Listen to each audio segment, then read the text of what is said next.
থেকে আমার চেন্নাই এক্সপ্রেসের শুটিং হয়েছিল দাদাবাড়ি চেন্নাই এক্সপ্রেসের শুটিং এটাই হয়েছিল আর একটা মাঝখান থেকে হবে ওর পেজ চেন্নাই এক্সপ্রেস এইটাই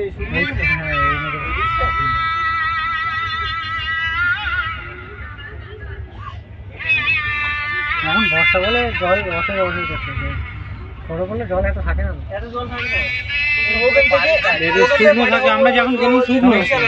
ওইটার পাড়ে হাওয়া হয়েছে 15-20 দিন আগে আমরা গেছি শুকনো ছিল টিটিকে ধাক্কা মেরে ফেলে দেবে না ওই পার্টিশন আছে ওই সামনে পার্টিশন আছে এই দিকে জল থাকে না একদম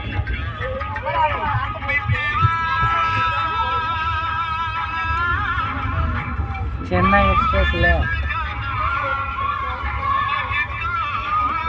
আবার তো